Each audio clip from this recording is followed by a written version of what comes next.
Israel, the State of Israel. At the center of the Middle East, on the shores of the Mediterranean, lies the country of Israel. Israel is smaller than the United States state of Massachusetts and only one-fifth the size of the state of Kentucky. Beersheba is the largest city in the Negev Desert. The Sea of Galilee, also called Lake Kinneret or the Sea of the Tiberians, is a major freshwater supply. The Jordan River flows from the Sea of Galilee to the Dead Sea.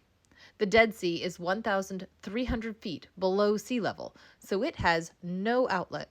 Over time, salts and minerals have built up, creating an environment that does not support fish or aquatic life.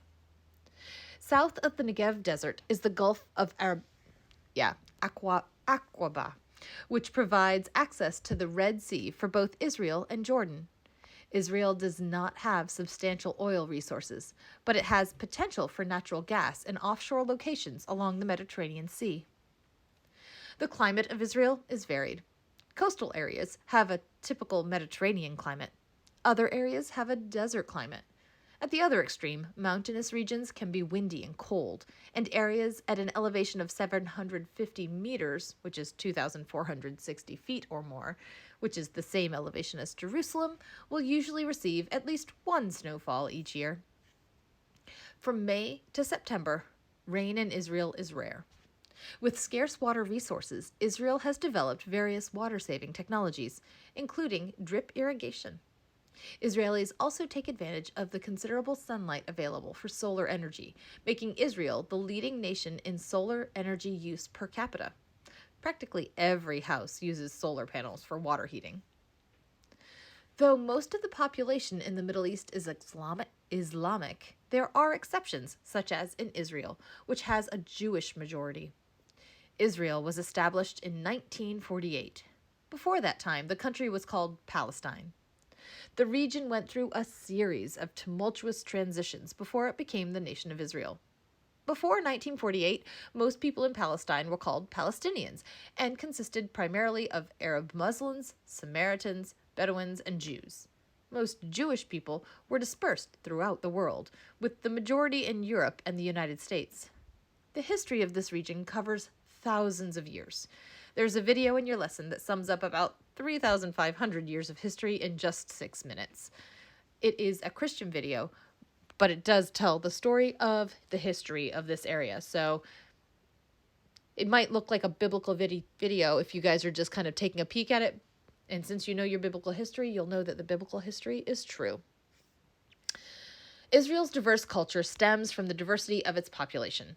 Jews from diaspora communities around the world brought their cultural and religious traditions back with them, creating a melting pot of Jewish customs and beliefs. Arab influences are present in many cultural spheres, such as architecture, music, and cuisine. Israel is the only country in the world where life revolves around the Hebrew calendar. Work and school holidays are determined by the Jewish holidays, and the official day of rest is Saturday, the Jewish Sabbath. Israeli cuisine incorporates foods traditionally included in other Middle Eastern and Mediterranean cuisines, and is also influenced by the tradition of keeping kosher, as well as foods related to specific Jewish holidays and traditions related to the Sabbath. Kashrut is a set of dietary laws dealing with the foods that Jews are permitted to eat and how those foods must be prepared according to Jewish law. Food that may be consumed is deemed kosher, which is from the Ashkenazi pronunciation of the Hebrew term kashir, meaning fit. Palestine. Palestine is a geographic region usually considered to include Israel, the West Bank, the Gaza Strip, and in some definitions, part of western Jordan. Jewish people from various parts of the world continue to migrate to Israel, and the Israeli government continues to build housing settlements to accommodate them. Since the West Bank region is under the Israeli national jurisdiction, many of the new housing settlements have been built in the West Bank. The Palestinians who live there strongly oppose those settlements. In 1977, only about 5,000 Jews lived in the West Bank settlements. As of 2010, there were more than 200,000. Palestinians argue that if they were to have their own nation state, then the Jewish settlements would be in their country and would have to be either resettled or absorbed.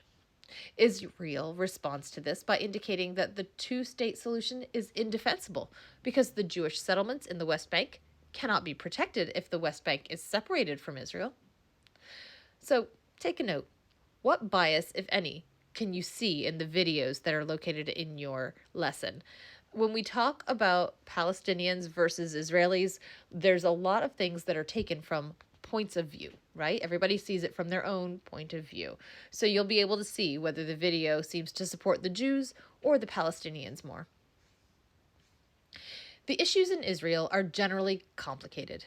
After a series of wars and considerable negotiations, the central problems remain. Jews and Palestinians both want the same land. Both groups want Jerusalem to be their capital city, and they can't find a compromise. Support for the Jewish state of Israel has primarily come from the United States and from Jewish groups external to Israel.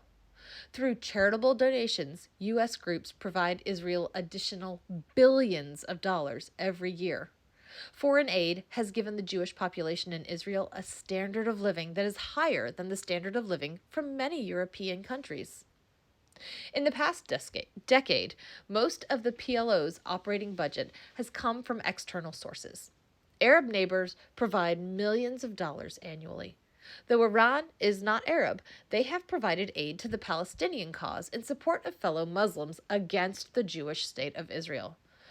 The PLO, again that's Palestine, has received the bulk of its funding from the European Union, and Russia has also provided millions of dollars in aid. The Gaza Strip is one of the most densely populated regions on Earth, and it is located in a desert. There are few jobs and no real methods of gaining wealth. Palestinians living in the Gaza Strip or the West Bank need to rely on outside support just to survive. These are small areas with lots of people. The West Bank is only about 30 miles wide by 75 miles long, but more than 2.5 million people call it home. The Gaza Strip is a desert region about 6 miles wide by 23 miles long, and it's home to more than 1.5 million people. In 2010, family size in the West Bank was about 3.2, and in the Gaza Strip it was about 5. Unemployment rates averaged about 40% in the Gaza Strip and over 20% in the West Bank. Underemployment is also a major issue in that there may be few employment opportunities for professionals with specialized skills or a university degree in a specific field of interest.